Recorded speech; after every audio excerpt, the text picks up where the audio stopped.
Good evening, everyone. Welcome to the ICCJ Education Lectures. Tonight we're privileged to have our very own Eric Scott Horn. Oh, can you hear me? Okay. Well, we're privileged to have our very own Eric Scott Horn, who is resident of Queens Gardens and a member of ICCJ. Eric has written and illustrated 2 books, Across the Ancient Sands and the Portraits of Philosophy. His paintings from these books have been exhibited at the Columns Museum in Milford, Pennsylvania, and at the Center for Maple Grove in Kew Gardens. Additionally, Eric has participated in archaeological excavations in Israel, Italy, Malta, Bulgaria, Spain, and Cyprus. From his day job, he is currently the principal consultant at the International Environment Engineering firm. Eric actually says if you have questions, you can even ask while he's talking and maybe make it even more interesting. Thank you. Thank you very much. So, almost all of the paintings I'm going to show, except for this one, are from this book, Portraits of Philosophy. And in the book, I took a single painting, which you probably cannot see from that far back, but it has 16 different philosophers throughout the ages. It covers Middle Eastern and Western philosophy. And I'll just tell you who's on it. So I started with ancient Babylon, went through Egypt, then actually I had Abraham in there, the ancient Greek philosopher Heraclitus, Plato and Aristotle, Epicurus, Zeno the Stoic, St. Augustine, Descartes, Spinoza, John Locke. I had a combination of David Hume and Immanuel Kant, and Schopenhauer, Kierkegaard, and then Charles Peirce. So the book takes you through different periods from the ancient times up to the 20th century. And each chapter starts with a portrait that I made of each philosopher in a style that I thought was befitting to their philosophy. And then after that, I added other pieces that really kind of embellish and just elaborate on their philosophies. So starting in most ancient times with Gilgamesh, this painting and another one that I'm going to show right after it are from the first epic in literary history. But they also covered major questions that were brought up in philosophy throughout the ages. Gilgamesh was 2/3 divine, which if anybody can figure out how that math works, you can tell me because I don't understand it. So he had that going for him. He was mostly divine. He was the ruler of Uruk. He could have whatever he wanted. He could defeat anyone in combat. He took people's wives, he took their money, he took whatever he wanted, whenever he wanted, but he wasn't happy. He was bored. Nothing could challenge him. At some point, some of the hunters in the area heard of a wild man called Enkidu, and he would run with the animals, he ran with the gazelles, drank out of the watering holes with animals, and he wore the skins of animals. He just won with them. And when they saw him, they thought he could be even stronger than Gilgamesh. The trappers weren't happy with him, though, because he was breaking their traps and freeing his friends, the animals. So they brought a prostitute from the city, and for some reason, I had a PhD tell me it kind of brought civilization to him. It kind of weakened him, and the animals shunned him at that point. Then the prostitute told him that he should go to Uruk. He liked learning about the finer things. He was going from being a wild man to becoming a little more refined. He went into the city, and both he and Gilgamesh had premonitions that there was going to be a fight between kind of peers for each of them. And when they met, they did wrestle, and Gilgamesh defeated the weakened Enkidu. However, the thing that he found out was the victory was fine. He beat another person, but then he found out this person was actually very close to him in skills, and he had somebody who was finally a peer, and he found out that friendship was really important to him. And that was the first major lesson is that all these other things meant nothing to him without friendship. And the two of them went, and they went into the woods of the land of cedars, which is Lebanon, and they fought this giant, Humbaba. And Humbaba also embodies natural things. He was a beast of nature. He threw trees at them, he threw mountains at them, but they still overcame him. So this was, in the beginning, civilization overcoming nature. This Gilgamesh overcame Enkidu, the two of them overcame Humbaba.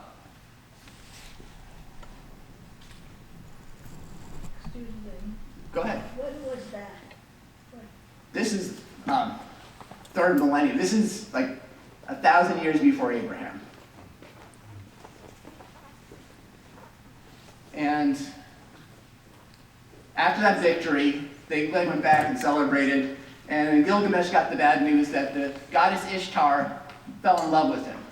And his response was, well, that's great, but every time someone falls in love with you, you wind up getting bored with them and you kill them. So no thank you.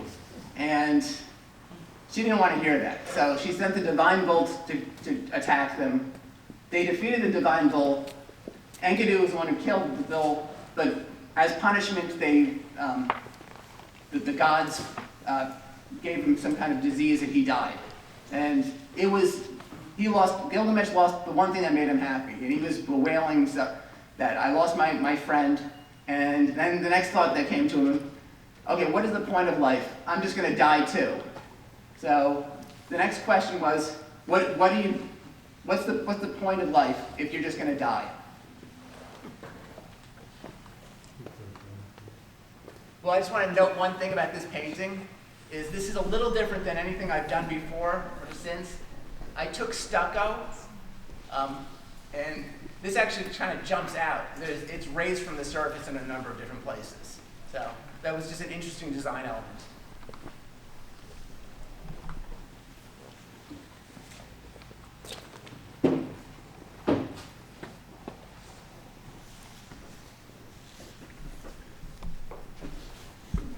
So Gilgamesh travels to find a way to live forever. And he winds up he's looking for Dilmun, which is actually supposed to be Bahrain. And there was a king called Utnapishtim, who survived a flood, which lots of people think was the same flood in the story of Noah, just from their take.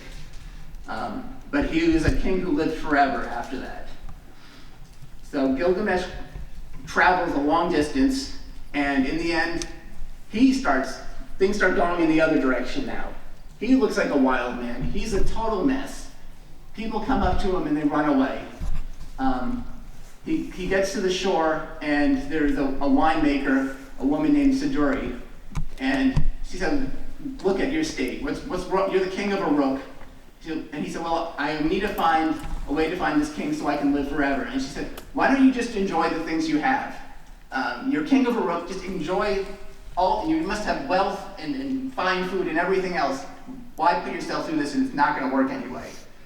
So he didn't want to have anything to do with that. She mentioned that there was a boatman who actually went over the waters of death. But after speaking with her, he got so mad he smashed the boat. And the boatman comes out and said, this was the way you could have gotten there, and you lost your top, and now you can't go. So he said, I can make another boat, and we can go not quite as far, but I'll take you to that king. You won't be able to go over the waters of death, though. So he goes to Utnapishtim, and he tells him, I have another couple ways. There's another way you can survive and live forever. He said, if you can stay awake 6 out of 7 nights, which I think is also interesting that you have 6 nights out of the 7-day week. So I think we can relate to that. But he was so exhausted after all his travels that the king, Utnapishtim, says, you're already falling asleep and it's the first day. So Gilgamesh crashes. He doesn't make it into the first night. And Utnapishtim has his wife bake loaves of bread. So every day there's a loaf of bread being made, and Gilgamesh wakes up and finds all this moldy and stale bread that's been baked since he went to sleep. And he said, you didn't make it, so there's one other thing you can do. There's a flower on the bottom of the sea, and if you can get that thing, it doesn't let you live forever, but it will make you young again. It's called Old Men Made Young Again, and they sell it at Sephora. So he let him take his boat, man, Urshanabi, and he's in the picture too. And they go out, and Gilgamesh goes down, and he actually gets the flower. He comes up, they go to shore, he's got the flower, puts it down, snake comes by, eats the flower, and runs, and then slithers away. So it was really all for nothing. There was just no way this was going to work. And Utnapishtim even, and I forgot to mention this, told him, do you build a house and cry over it that it's not going to last forever, or do you just enjoy it when you have it? And he tried to say the same things that the winemaker told him. Just try to enjoy yourself and stop going after things you can't have. And those were the major lessons that I got from the book, and the paintings that I made to illustrate it. So I purposely made it looking like the early dawn because it's the first scenes within this book. And I had it reflecting off the sea. I wanted to have the 3 levels of the world, so I have the sky, the sea, and the deep earth below, partition like that.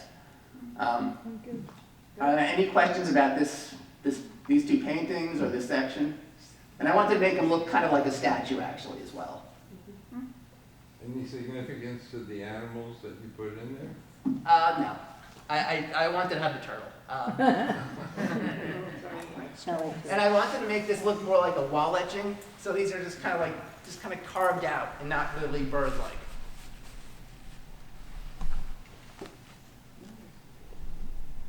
Nice.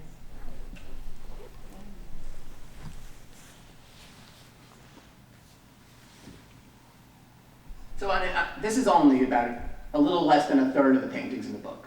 I mean, it could only take so much. And it was actually much more difficult getting into the car in here than I expected, and I should have put a little more time into it.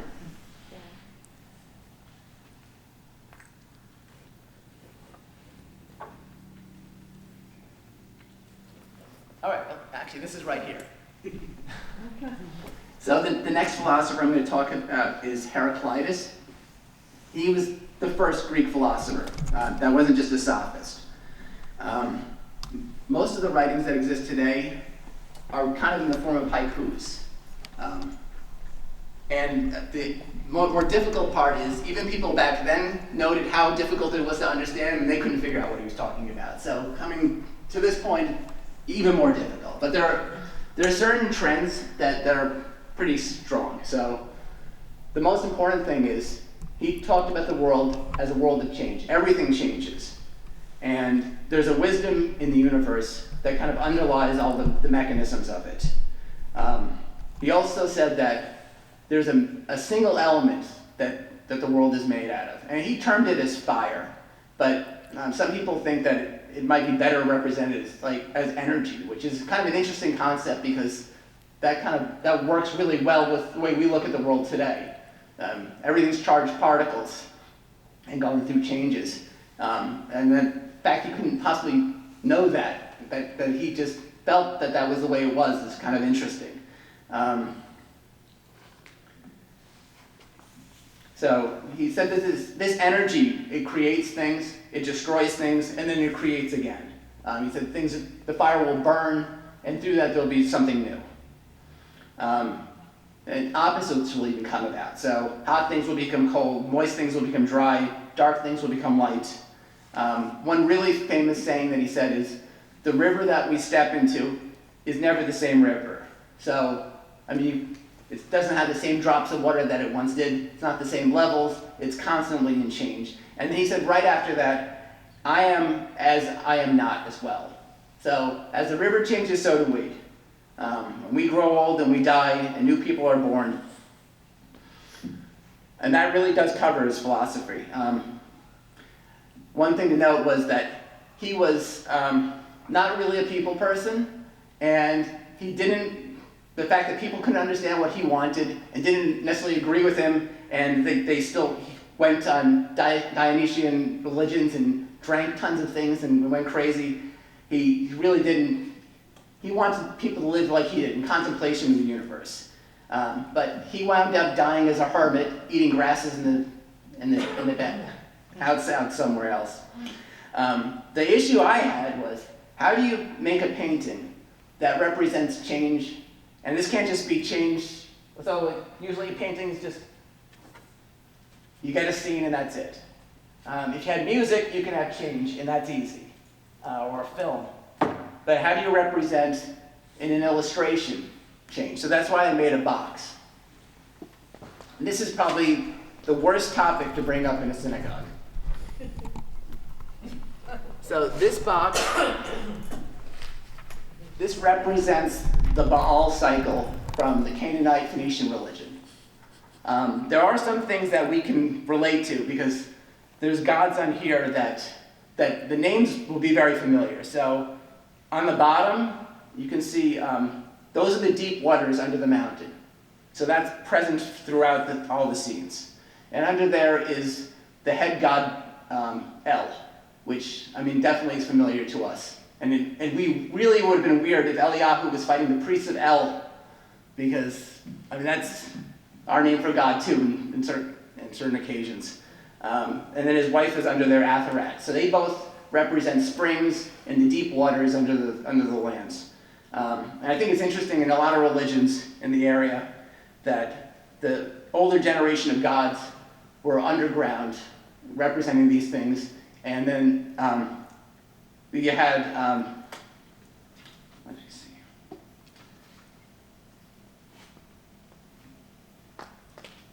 Well, in addition to El, sorry about that. You also had this, and then you had sun gods, the gods that were sons that followed them, that were the gods of the sky, like Baal, and then you had Zeus also followed that. You could even say Thor was a sun god that was a god of the sky. The three major antagonists in here, or there's a protagonist and an antagonist. You have Baal, which is our name for Lord. You had Yam, which is our name for sea, and then was their sea god, and Mat, which is our word for death, and their god of death. So this starts in the rainy season, and Yam rises up with all the rains, and he even overtakes Baal. And on this side, on the mountain, there's another god, Kothar, which you may not be able to see. And he's a god of craftsmanship and thoughts as well. He equates to the god Ptah in Egypt. And he helped Yam knock Baal over. So you can see Baal's feet here, and then they spill over to this side, where as the seasons progress, as time progresses, Baal beats Yam and is met by a start. And Kothar is instructed to switch sides and build a tower for Baal. And then he builds a tower. He adds some windows to the tower, and Baal, for some reason, challenges his brother Mat.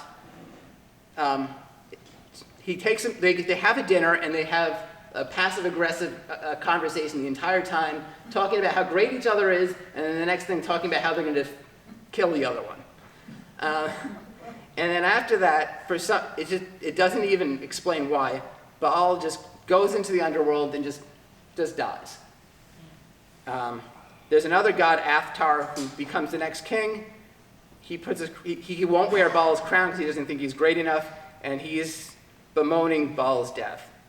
So it's summertime, Baal is dead, and this is his tomb. And all of a sudden, he rises from the dead. And his sister Anat and he go crazy, and they just hack the god Mat to death, and he's defeated. Baal is supreme again, and in the next season, it's going to start all over again. So the year just progresses. And so I figured that even being having a cycle was the best representation because you just keep going around and it never stops. And obviously having a God that's a son that dies and comes back has been done in other religions. In addition to Christianity, Osiris died and came back to life. In the time of Gilgamesh, Dumuzi also died and came back. Later on, Tammuz, which is the name of one of our months, dies and comes back. And in Greek myths, Adonis is the same myth. Except in Adonis, it's interesting because that name is clearly linked to Adonai. It's their derivation. Any questions about Heraclitus or Baal? Go ahead. I'm just curious how you actually made that. Is it pieces that were put together? Or was it a whole box that you No, I took each panel, they're all one by ones. I should have brought, if I had another hand, I would have taken, I took the Shavuot, I had the separate panel that I did as a test. And this is not great carpentry, but I did my best. And if I knew exactly how important it was, it said it was one by one, but they were slightly off, and if I just sanded them a little bit, it would have fit a lot neater. But I had to like screw things in and just work it until it really came together. Well, thank you. Well, for the first box I've ever made, I'm happy. And it works. The lid goes up. Oh, look at that. Yeah. Is there art on top? Is there any art on top of it? No, well, there's just some clouds. Okay. But when I got this photograph for the book, I was with the photographer. He's like, what am I going to do with it? I don't know how to take a picture. It's just laying there. And he's like, I don't know how to take a picture of this thing. I said, well, we'll take a roll and we'll just balance it. There's no way this is going to work. And I was like, I don't know why I was so certain. I was like, it's going to work. Just put it on there, put the corner down, and it's going to stand. And it did. I don't understand. Looking at it, I don't even understand how this works. How long did it take you to paint this? I don't remember. I've gotten quicker in the last couple of years. I think that one took a while though. And it's also hard because I had to make sure the measurements worked so that if you look from one side to the other, it looks like it flows. But the feet that's my favorite part of this whole thing, is the feet and the bull's head work going around from one panel to the next. So that was really cool.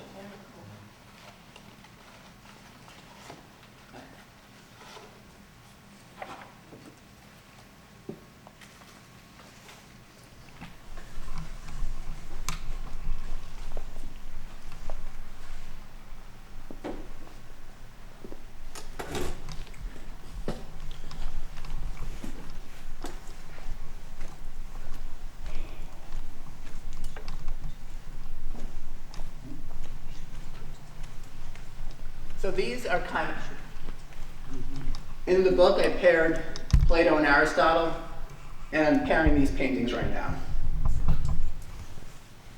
So both Plato and Aristotle, and I cannot possibly go into them in real depth, but they both had major systems that went from political philosophy, ethics, matter. Aristotle had poetics. They just a huge litany of different topics. But both of them felt that what makes something good links all of these different disciplines together. Plato was really heavily influenced by Heraclitus. He was faced with the prospect of everything changing, and then thinking, well, if everything's always in changes, how can I trust anything? This is not what it seems. I'm relying on my senses. I don't know what I can believe in. And then, like Gilgamesh, he faced the issue of, okay, if everything changes and nothing is permanent, what's going to happen to me? And his answer was that everything we're seeing is a less real version of what's really true and permanent in the universe. And that there is a different world somewhere where there are permanent things of everything that we're seeing, and we witnessed them before we were born. And that's how we know of them. And we can't learn anything because we're dealing with this world totally in flux. There's nothing to grasp onto. The only thing we can do is remember the things that we knew when we saw that perfect world. An interesting, probably the most famous example that he used is, he said, imagine you're going into a cave, and there's a fire in the cave, and on the back wall of the cave, you can see shadow puppets. He said that's what it's like. The difference between those shadow puppets and what you see in the world is the difference between what we see in the world and this world of permanency. Wasn't that also Plato's parable of the cave, Yes, that was it. right? No, that was his most famous example. Thank you. You will. So there was a term called the forms, which is supposed to show the absolute value of something versus what we see. So this painting with the lizard, on one side is the immortal version of the lizard, and I tried to make it I know it's kind of clunky and robotic, but it was intentional to just show the overall properties of the lizard versus the real lizard that's emulating its movements. Now the turtle, Aristotle said, okay, things are real. We see all these things, and what these forms are just terms that we use to describe what we're seeing. Birds have wings and feathers and beaks, and if a bird had a broken beak, it would be an imperfect bird, but it's still a bird. This shows tortoises, for the most part. So there are many different types of tortoises, and their commonality together makes this one giant tortoise. And in this painting, it's not just the tortoise. There are different barks composing the trees, small little leaves within the leaves, grasses, different types of droplets of water. Everything is in grains of sand. So everything is supposed to show from the smallest level the things that we sense and how it makes the ideas that we come across.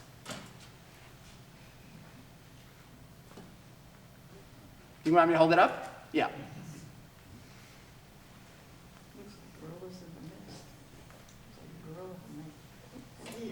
There's a Mario, what is it? Ben.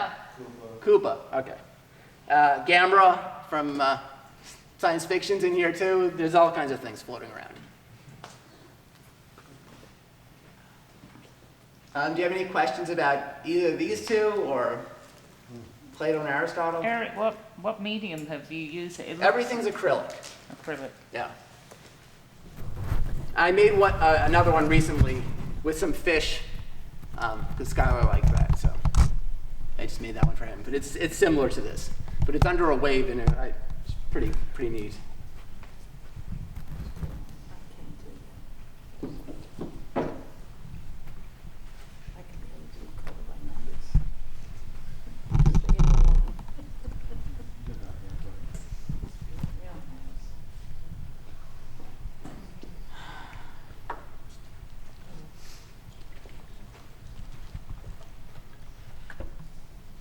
This one's a couple steps back from the philosophy, so I'll have to get there.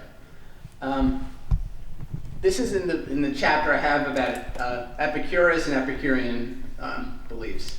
That has a really bad reputation, and it's really not warranted. So it really wasn't going after all the crazy things in life and gorging yourself in any way.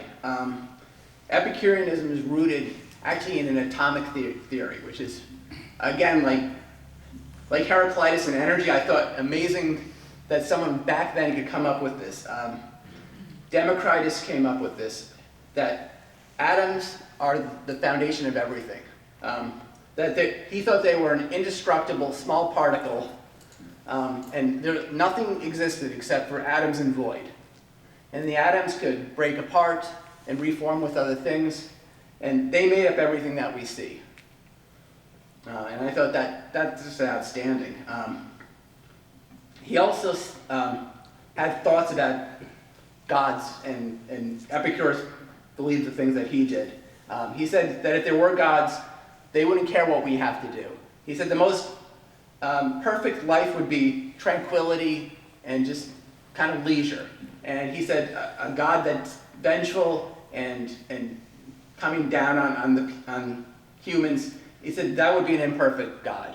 So he thinks that they would just really just care for themselves, and they wouldn't bother making an afterlife for us either. But they said because the world is atoms, and the gods really are not concerned with us so much, that the best things that we should do are just be happy. And that's really what's like, look, and they thought that it wasn't going out and eating as much food or just having a garden of delights wasn't the way to live. They said intellectual pursuits would make you actually happier in the long run. And overdoing things doesn't make anybody happy. So that's really what they taught. And they also said friendship is a critical factor as well, just like in the Gilgamesh story. So here we have the story of Atalanta. So in that myth, Atalanta was a peerless runner, but she had an omen that if she ever married, she was going to lose herself. So knowing this, she said, okay, fine, if the suitors will come, but if they want to, they're going to have to race me, and if they lose it, they're going to die. And she figured that would keep them away, but I guess she was just too good, and they just kept coming, and they just kept getting killed because she could outrun all of them. Eventually, a grandson of Poseidon, Hippomenes, came looking for her, and she thought that he had some great qualities, and he was extremely handsome, and she regretted the fact that he was going to die. And he also had a plan up his sleeve. He had 3 golden apples, and as they were running, he would roll an apple, and she would reach to pick it up, and after the first 2, each time she would rush up, and she'd catch up to him. But the 3rd time, he was able to beat her. She just couldn't catch him.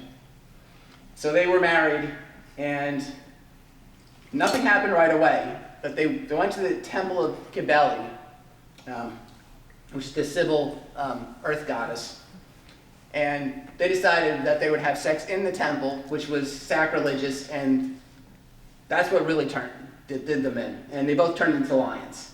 So the moral of that story was someone who's pure and full of gifts shouldn't just fall apart due to lust. Now this painting was influenced by W.E.B. Du Bois on the Wings of Atalanta. So in that take on it, instead of being losing your purity due to lust, he was talking about losing it due to greed, due to the golden apples themselves. He termed it Mamonism, and said that would degrade all natural gifts and poison intellectual pursuits and culture. So in this one, I was going to put the goddess Nike in the background, doing the Air Jordan pose. And then I decided, maybe it would be better if I have, instead of an apple, I'll put a golden Air Jordan instead. So that's what I did. And there is in existence a golden Air Jordan that Drake owns. So I'm curious, you have the background, the blue, so close to the tone of their skin.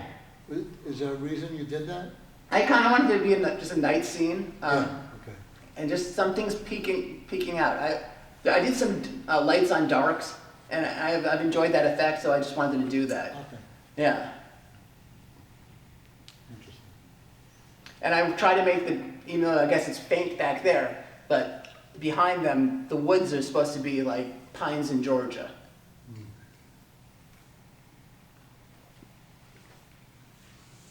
Any other questions about this?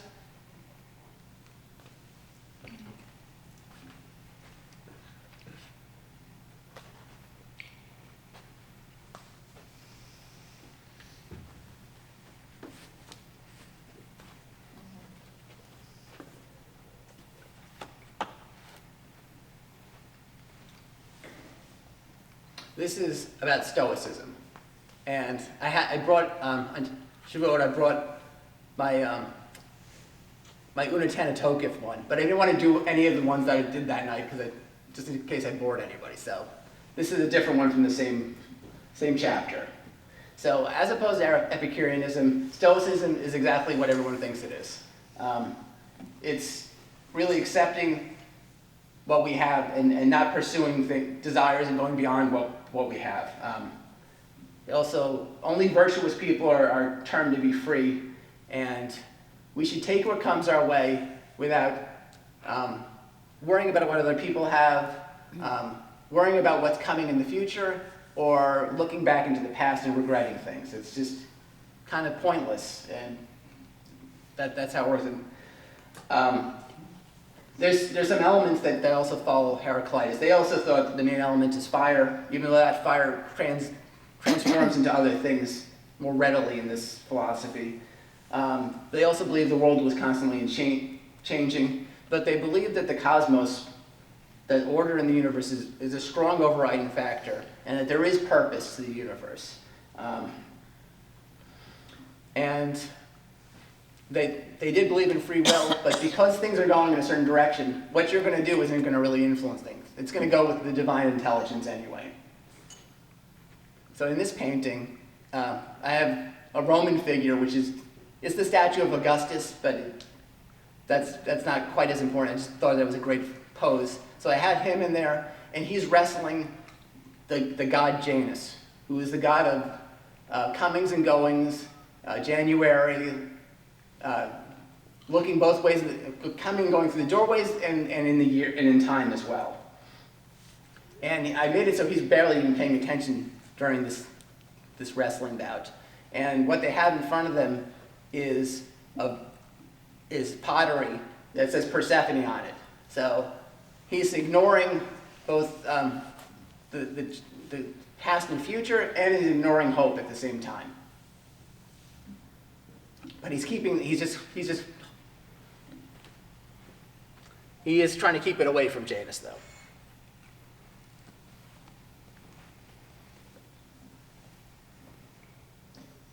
Any questions about this one? And this is pretty simple, I thought.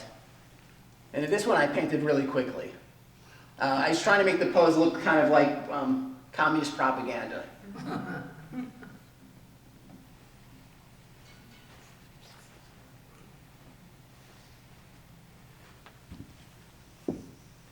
And if we get close to time or something like that, I'll be okay with that. So just I don't want to go too long if that's an issue.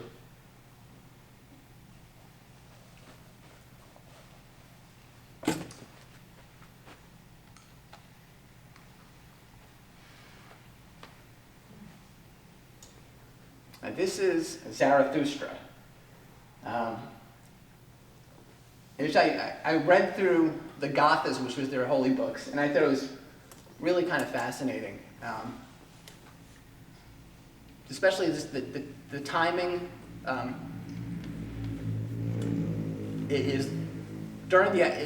They basically took hold just before and around the time of our exile, and the fact that it was also a monotheistic religion. Their god was called Ahura Mazda, wise lord, and sometimes they flipped it over and Mazda Ahura, so it was lord of the wise. And their god was supposed to represent the truth. The opposition that he had was to older gods, so those that look back to the past pantheon of gods, but also nomadic tribes and their belief in animism and spirits and things out within nature, like spirits within trees and rivers and that sort of thing. And he said that those termed a great lie, and they were kind of trying to infest society and undermine it. And the things that make up, that are holy to them, including fire, which influenced Heraclitus later, are things that are supposed to prop up civilization. So fire was the most important thing to him. And that was obviously the gift of Prometheus too. It's obviously something that we still use today quite a bit. It's extremely important to just being a civilized land. And after that, water, plants, cattle, and good people. And they wouldn't sacrifice the cattle because they thought they were too important. So I thought that was interesting too. In this picture, he's got this bunch of sticks. So they did burn things, but they wouldn't sacrifice animals like that, or at least not cattle.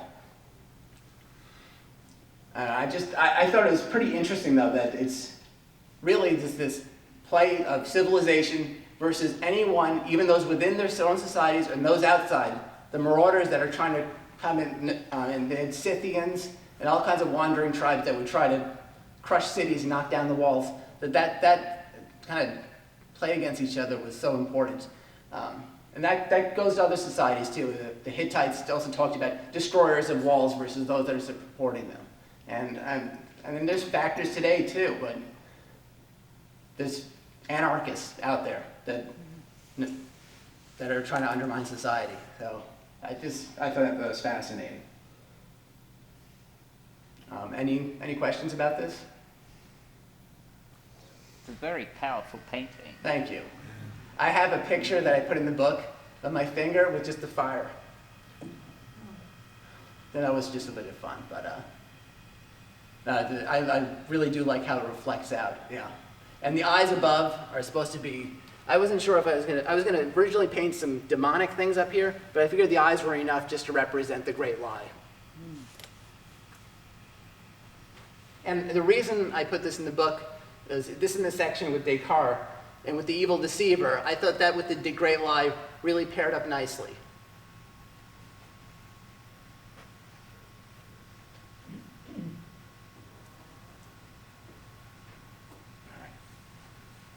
Well, this is different than all the others. This is about utilitarianism and looked at through pop culture.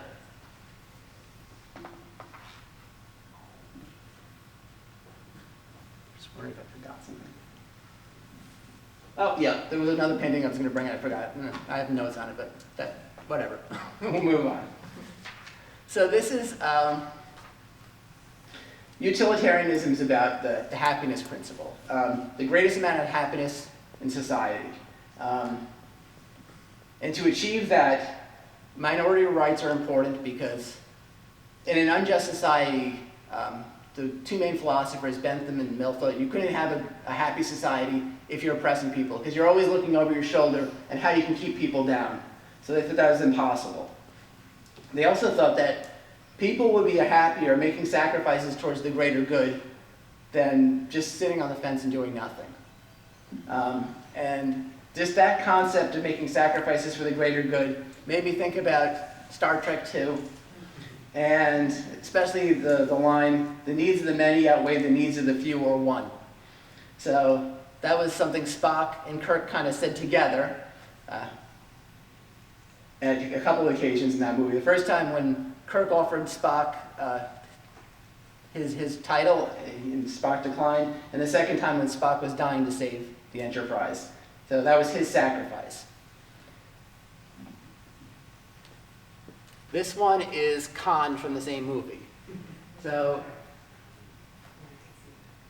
way in the future in 1993, Khan was supposed to be one of 40 supermen to take over the world. And he was the best of them, and he outlasted the others.